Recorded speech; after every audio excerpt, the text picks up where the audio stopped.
The sound didn't belong in a room like that. It cut through the soft piano, through the polite laughter, through the clinking of crystal glasses, and for a single suspended second, every person inside the Grand Crescent Ballroom forgot how to breathe. Olivia Bennet stood perfectly still at the center of it all, one hand instinctively resting against the gentle curve of her 7-month pregnant belly, her other hand hovering in the air as if reaching for something that no longer existed. The golden chandeliers above cast a warm glow across polished marble floors, reflecting a version of the night that looked flawless, expensive, untouchable. But beneath that light, something invisible had just fractured. No one spoke. Not the investors in tailored suits, not the socialites frozen mid-sip, not even the staff trained to recover from any disruption within seconds. Because this wasn't a spilled drink or a broken glass. This was a moment that didn't fit the script. And everyone knew it. 24 hours earlier, Olivia still believed in the script. She woke up in a penthouse that overlooked the Manhattan skyline, where the windows stretched from floor to ceiling and the city below looked like something you could control if you were powerful enough. Ethan Caldwell had built that world, every inch of it, from the Italian marble kitchen to the private elevator that opened directly into their living room. To the outside world, he was the definition of success, a self-made millionaire with a reputation for precision, control, and vision. And Olivia, standing beside him in carefully curated photos, was the quiet elegance that completed the image. But that morning, the silence in the apartment felt heavier than usual. Not peaceful, not calm, just still. Olivia noticed it in the way Ethan didn't look up from his phone when she entered the room, in the way his responses came a second too late, like he was somewhere else entirely. She told herself it was work. It was always work. That was the explanation she had learned to accept, the one that kept everything stable, predictable, manageable, until her phone lit up with a notification that wasn't meant for her. It was quick, almost nothing, just a name and a message preview that disappeared before she could fully read it, but it was enough to leave a mark. Vanessa. The name lingered longer than it should have. Olivia didn't ask. She had learned that asking questions sometimes created answers she wasn't ready to hear. Instead, she moved through the day like everything was normal, like the air didn't feel slightly thinner, like the walls weren't quietly shifting around her. By evening, the gala had already begun to transform the narrative. The Grand Crescent Ballroom was filled with the kind of people who understood power not as something spoken, but something displayed.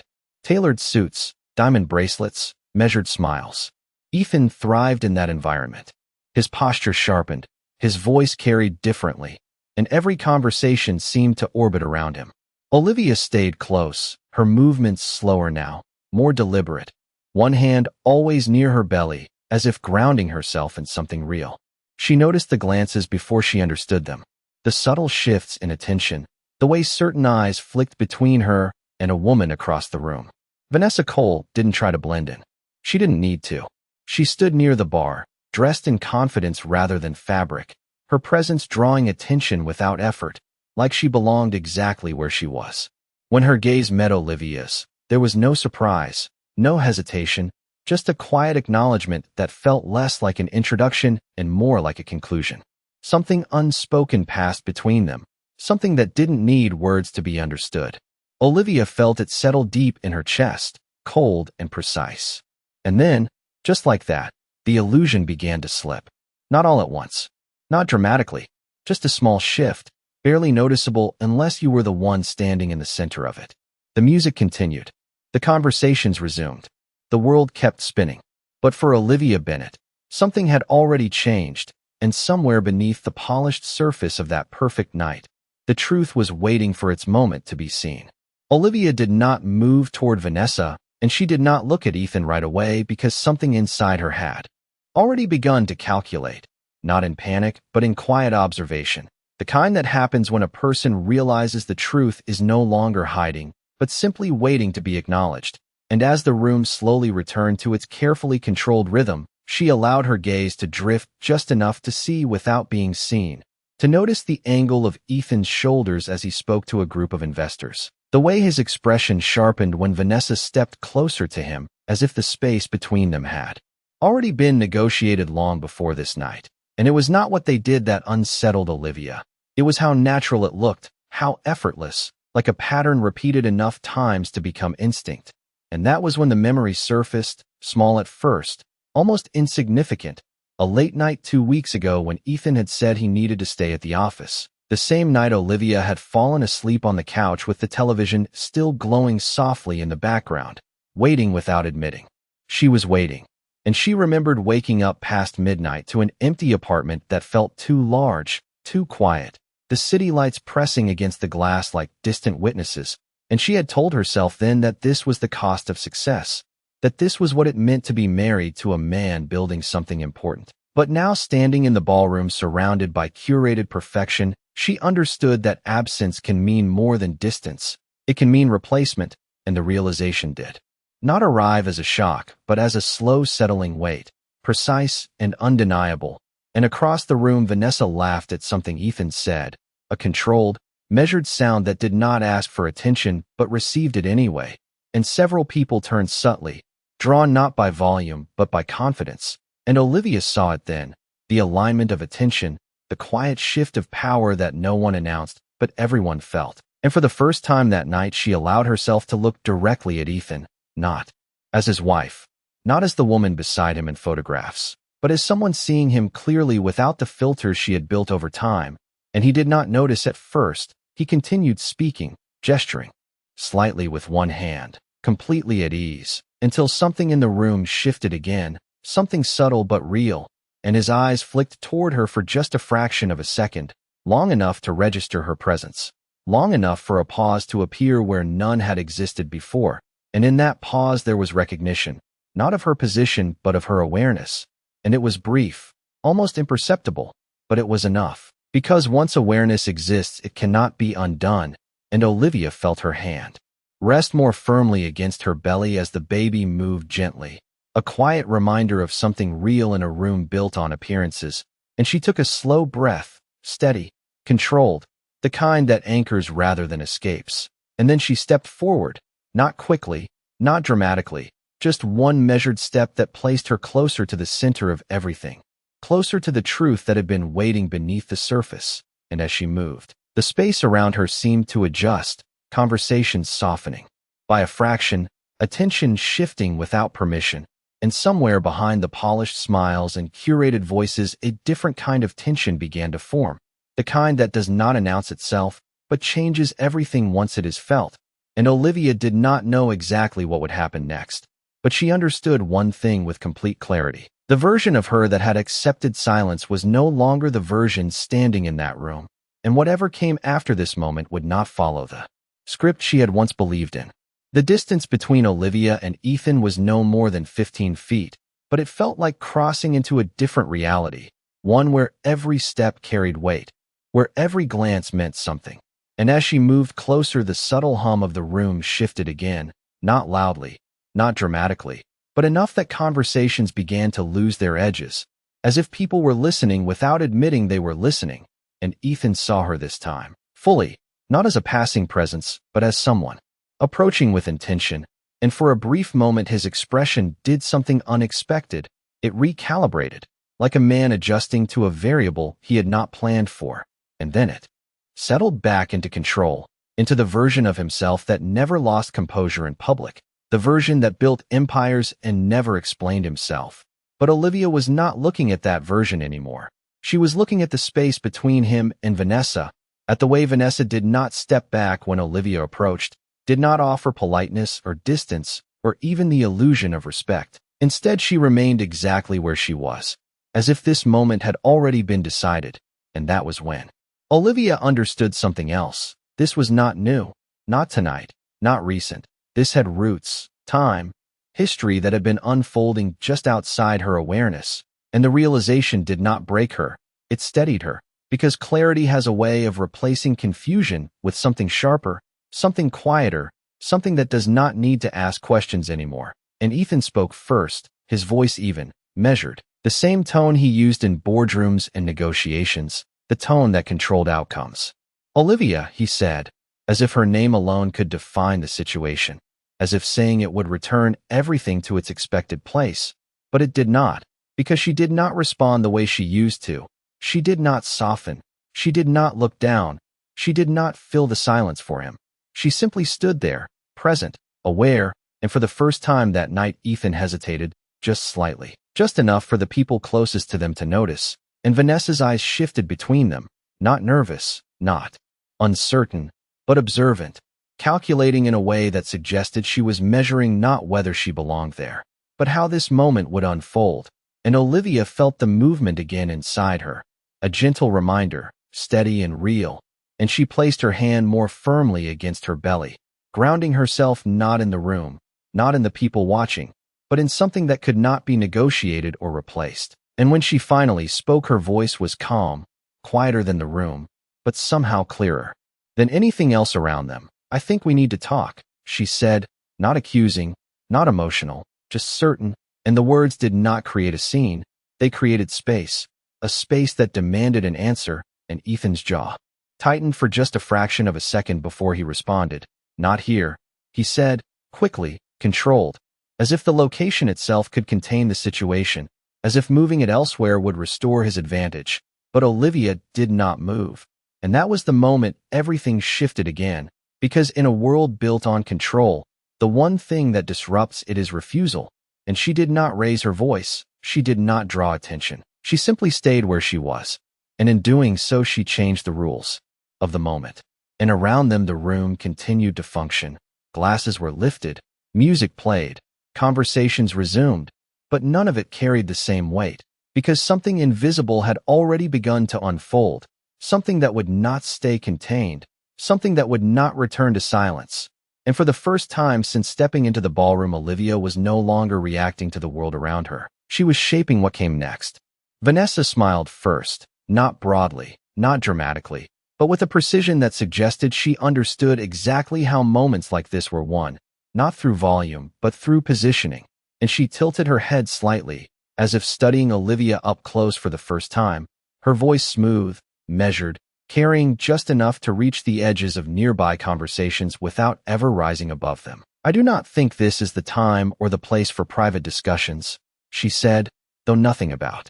Her tone suggested concern for privacy, only control, and Ethan exhaled quietly as if that sentence had given him a second to recover, to recalibrate, to return to the version of himself that never lost ground in front of an audience. "Olivia, we will handle this later," he added, firmer now, stepping slightly to the side as if to guide the moment away from public view. But again she did not move. And that stillness became louder than anything anyone could have said, because in a room trained to respond to subtle cues, her refusal created a disruption that no one could ignore, and Olivia noticed the small details. The way a nearby couple slowed their conversation without fully stopping. The way a waiter paused for half a second longer than necessary. The way attention gathered not in a single direction but in quiet fragments. And she realized that this was how truth surfaced in places like this. Not through confrontation, but through accumulation, through the slow collapse of carefully maintained appearances. And Vanessa's expression shifted just slightly, not losing composure but adjusting strategy, her eyes narrowing by a fraction as she stepped half a pace closer to Ethan, aligning herself not beside him but with him. And the message was subtle but unmistakable, and Olivia felt something settle deeper inside her. Not anger, not even sadness, but clarity so complete it no longer required emotion to validate it. And when she spoke again, her voice remained steady. "I am not asking for later," she said, and the simplicity of that sentence carried more weight than any accusation could have, because it removed the option of delay, the option of control, the option of rewriting what was already visible. And Ethan's posture stiffened, not dramatically, but enough that the ease he had carried earlier no longer fit the moment. And for a brief second, he looked not at Olivia, but at the people around them, calculating, assessing, measuring risk, and that glance revealed more than any explanation could have, because it showed where his priorities were anchored, and Vanessa noticed it too, her expression tightening just enough to signal that the situation was no longer entirely within her influence, and the balance between them shifted, subtly but definitively, and Olivia saw it. She saw the way control moved, the way certainty weakened when exposed to observation, and she took one more step forward, closing the remaining distance not aggressively but deliberately, placing herself fully within the space they had been occupying together. And in that moment, the geometry of the scene changed. No longer a triangle defined by distance, but a single point of confrontation defined by presence. And she did not raise her voice. She did not accuse. She simply looked at Ethan with a steadiness that left no room for interpretation. And the room, despite its music and movement and polished conversations, felt as though it had narrowed, as though everything unnecessary had fallen away, leaving only the truth that had been waiting beneath the surface. And Ethan understood it now, not because she said it, but because she did not need to. And for the first time that night, the outcome was no longer something he could shape quietly behind closed doors. It was something unfolding in real time, witnessed, undeniable, and irreversible. And somewhere in the distance, a glass was set down a little too hard, a small sound in a large room. But it echoed differently now, because nothing in that space was entirely controlled anymore. For a moment, no one spoke, and in that silence, something subtle but undeniable began to tilt. Because control, once questioned, never fully returns to its original form, and Ethan understood that now in a way he could not ignore, his voice lowering as he leaned slightly closer to Olivia, not touching her, not guiding her, just attempting to contain the moment within a smaller space. "You are making this more complicated than it needs to be," he said, each word chosen carefully, the kind of sentence designed to sound reasonable while shifting responsibility. But Olivia did not react to the tone. She listened to the structure, to the implication, and she recognized it instantly, not as something new, but as something repeated, refined over time, the quiet redirection that turns clarity into confusion if you allow it. And she did not allow it now, her gaze steady, her posture unchanged, because once you see the pattern, you cannot unsee it. And around them, the room continued its performance, conversations rising and falling, music drifting through the space, but the attention remained, not openly, not obviously, but present in the way people positioned themselves just within range, in the way glances returned again and again to the same point. And Vanessa noticed it too, her expression sharpening just enough to signal a shift from observation to action. She stepped forward slightly, her voice softer now, almost sympathetic on the surface. "Olivia, you are clearly overwhelmed," she said, as if offering an explanation that reduced everything to emotion, as if reframing the moment would restore balance. But the words landed differently than intended, because Olivia did not flinch, did not retreat. She simply held the space. And in doing so, she removed the effectiveness of that narrative, and Vanessa's smile paused for just a fraction of a second before returning, thinner now, more controlled, and Ethan exhaled again, slower this time, his patience tightening into something less flexible. "We will discuss this at home," he said, more firmly. And there it was again, the assumption of outcome, the expectation of compliance, the quiet belief that the setting determined the power. But Olivia understood something he did not. The setting had already changed, not physically, but structurally, because once truth enters a space, it does not leave just because someone asks it to. And she shook her head slightly, not dramatic, not confrontational, just enough to mark a boundary. "No," she said. And the word was simple, almost quiet, but it carried a finality that echoed louder than anything else that had been said. And that was the moment Ethan's composure shifted, not breaking, not visibly, but adjusting in a way that revealed the strain beneath it, his eyes narrowing by a fraction, his attention no longer divided between the room and the conversation, but fully locked onto Olivia. And in that focus, there was something new, something that had not been present earlier, uncertainty, small but real. And Vanessa felt it too, her alignment with him tightening as if proximity alone could restore control. But proximity does not replace certainty, and Olivia saw that clearly now. She saw the subtle imbalance forming, the way two people who once operated seamlessly were now adjusting in real time. And she realized something else. This moment was not just about what had happened, it was about what would no longer be allowed to continue. And she took a slow breath, steady, grounding. And when she spoke again, her voice carried a different weight, not louder, not sharper, but resolved in a way that did not invite negotiation. "I am not leaving this room pretending everything is fine," she said, and the sentence did not create chaos. It created truth, and truth has a way of expanding outward, touching everything it reaches, and around them the performance continued, but it no longer felt intact, because once a single thread is pulled, the structure begins to loosen, and everyone in that ballroom, whether they admitted it or not, could feel that something had already begun to unravel. The word no did not echo loudly, but it stayed. It settled into the space between them with a weight that could not be dismissed, and for the first time that night Ethan did not immediately respond.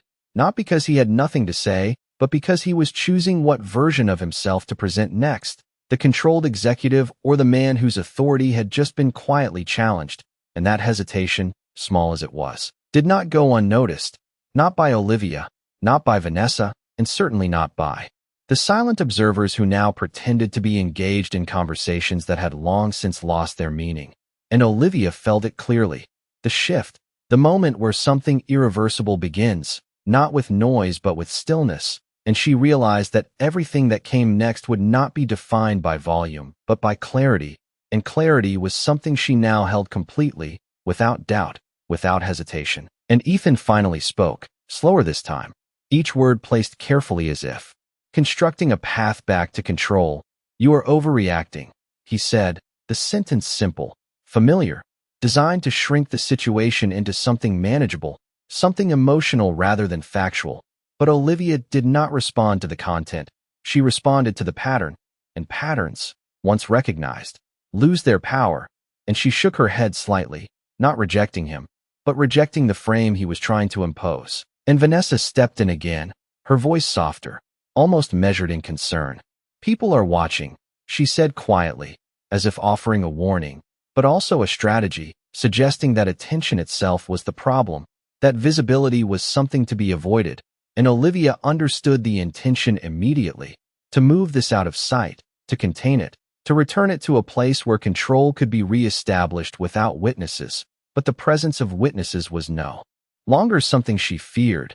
It was something that made the moment real, undeniable, and she let her gaze move briefly across the room, not searching for support, not seeking validation, just acknowledging what was already there, awareness. And then she looked back at Ethan, steady, grounded, and something in her expression made him pause again, because it was not anger, it was not desperation. It was something far more difficult to counter, certainty.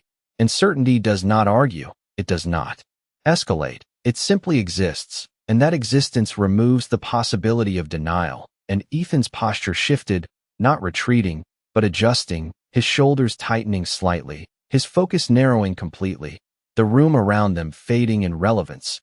And in that narrowing he revealed something he had not shown before, not weakness, but the recognition that this moment was no longer operating within his control. And Vanessa felt it too, her alignment with him becoming more deliberate, her presence closer, as if proximity could restore balance. But balance was already shifting, and Olivia could see it clearly now. The dynamic that once favored them was no longer stable.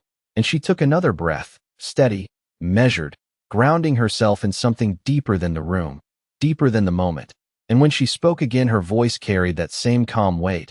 "I am not confused," she said, and the words landed with precision, cutting through the narrative being built around her, removing it entirely. And there was no accusation in her tone, no raised voice, just a statement that could not be reframed. And for a second longer than expected, no one responded. And that silence was not empty. It was full of recognition, full of understanding, full of the quiet realization that something had already crossed a line that could not be uncrossed. And somewhere in the background the music continued, unchanged, but it felt distant now, almost irrelevant, because in the center of the ballroom, where everything had once been carefully controlled, a different kind of reality had taken hold, one that did not rely on appearances, one that did not wait for permission, and one that would not return to silence. The silence stretched just long enough to become uncomfortable, not because anyone expected noise, but because everyone sensed something decisive was about to happen. And in that suspended moment, a new presence entered the edge of the scene, unnoticed at first by most, but not by Olivia, whose awareness had sharpened beyond the immediate conflict. And near the far side of the ballroom, standing just outside the main circle of attention, a man in a dark suit observed everything with a stillness that did not belong to a guest, his posture straight, his expression neutral, but his eyes focused with precision, tracking not just movement, but meaning. And Olivia recognized him, not personally, but instinctively, the kind of presence that watches rather than participates, the kind that records rather than reacts. And something about that realization anchored her further, because it meant this moment was no longer contained within perception alone. It was being witnessed with intent. And Ethan followed her gaze for a fraction of a second before quickly returning his attention to her, as if dismissing the significance of anyone outside their immediate exchange. But that brief shift was enough to confirm what Olivia had already begun to understand. This night was not as controlled as it appeared, and Vanessa, sensing the attention expanding beyond their immediate triangle, adjusted again, her tone lowering further, almost confidential now. "This is unnecessary," she said, her words aimed not just at Olivia but at the situation itself, as if labeling it could reduce it. But labels do not change reality, and Olivia did not respond to her this time, because her focus had shifted, not away from the truth, but toward the structure forming around it. And she realized that the power in this moment was no longer about confrontation. It was about exposure, and exposure does not require volume. It requires presence, and she held that presence completely, her posture steady, her gaze unwavering. And when she spoke again, her voice carried a quiet clarity that cut through every attempt to redefine the moment. "You knew," she said, looking directly at Ethan, and the sentence was simple, but its implication expanded instantly, because it removed the possibility of misunderstanding. And for the first time, Vanessa did not speak immediately, her composure holding, but her timing delayed, and Ethan's reaction came not through words but through the smallest shift in his expression, a tightening that lasted less than a second but revealed more than any denial could conceal, and Olivia saw it. She saw the confirmation not in what he said, but in what he could not fully hide. And she continued, still calm, still measured. "This is not confusion," she said. "This is a choice." And the distinction settled into the space with undeniable weight, because confusion invites explanation, but choice demands accountability.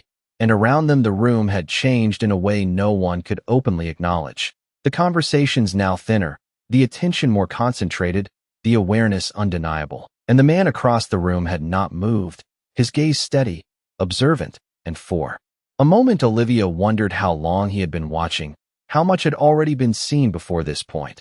And that thought did not intimidate her, it strengthened her, because it meant the truth had a record beyond memory, and Ethan understood it now too, not fully, not completely, but enough to recognize that this moment was no longer contained within private control. And Vanessa, sensing that shift, placed her hand lightly against his arm, not possessive, not dramatic, but deliberate. A signal, a claim, a positioning, and Olivia noticed it without reacting, because reactions were no longer necessary. The reality was already visible, and she took one more breath, steady, grounded, and in that breath there was no hesitation left, only clarity, and clarity, once spoken, cannot be taken back.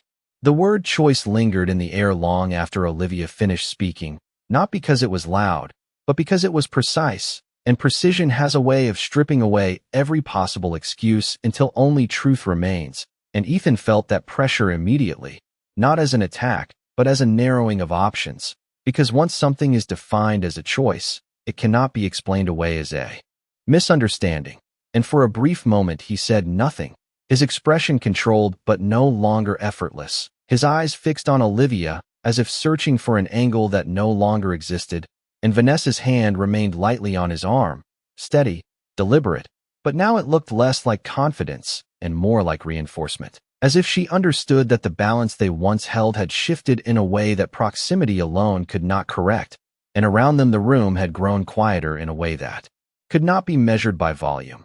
Conversations still continued, glasses still moved, but the attention had consolidated, focused not in open acknowledgement, but in quiet awareness, the kind that travels without sound, and Olivia could feel it, not as pressure, not as fear, but as confirmation that what was happening was no longer invisible, and the man across the ballroom had moved slightly now, not closer, not directly into the scene, but enough to change his angle, enough to maintain a clear line of sight.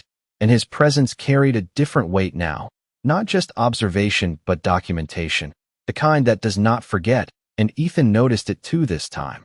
His gaze flicking for a fraction of a second before returning, and that single glance revealed something critical, awareness of consequence. And once consequence enters the equation, control begins to fracture, and Olivia saw it clearly. The subtle shift in his posture, the tightening of his jaw, the recalculation happening behind his eyes, and she understood that this was the moment where everything either retreats or reveals itself completely. And she did not step back. She did not soften. She simply remained exactly where she was, because presence was no longer something she needed to justify. It was something she owned fully now.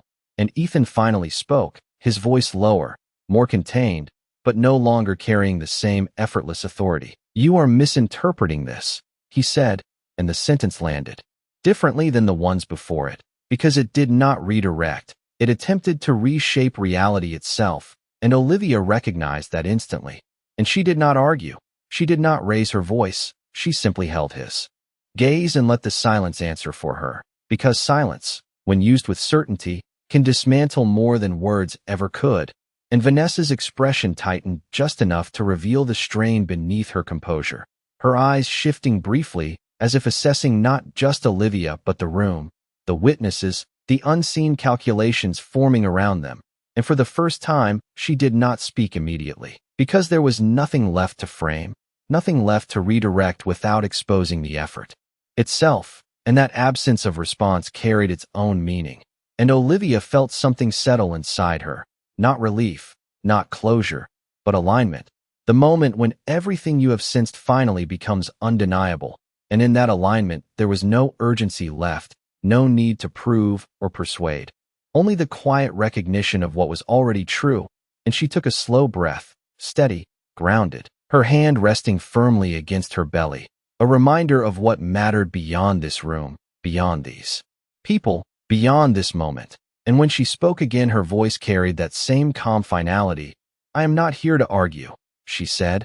"I am here to see clearly." And the words did not escalate the moment. They defined it. And once defined, it could not return to ambiguity.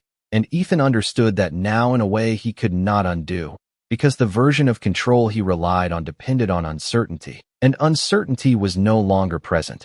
And somewhere in the background a glass was lifted, a laugh attempted, a conversation resumed, but none of it carried the same weight anymore, because at the center of the ballroom, something had already been revealed. And once revealed, it does not disappear, it waits, it expands, and it changes everything that comes after. Nothing in the room changed immediately, and yet everything had already shifted beyond repair, not because of a dramatic revelation, not because of raised voices or sudden movement, but because clarity had replaced illusion, and illusion once broken does not return in the same form. And Olivia felt that truth settle into her with a quiet steadiness that surprised even her, because there was no rush of emotion, no overwhelming reaction, just a calm awareness that the version of her life she had been holding onto no longer existed. And across from her, Ethan seemed to understand that as well, not fully, not in a way he could articulate, but enough to recognize that the structure he relied on had lost its foundation. And for the first time that night, he did not try to redirect, did not try to control the narrative with carefully chosen words. He simply stood there, his silence no longer strategic but necessary. And Vanessa, sensing the absence of control where it once existed, adjusted her posture slightly, her hand still resting on his arm, but no longer carrying the same quiet confidence. And Olivia noticed that too, not with satisfaction, not with resentment, but with the detached clarity of someone who is no longer emotionally tied to the outcome. And the man across the room had stopped pretending to be part of the background, his position now intentional, his focus unwavering.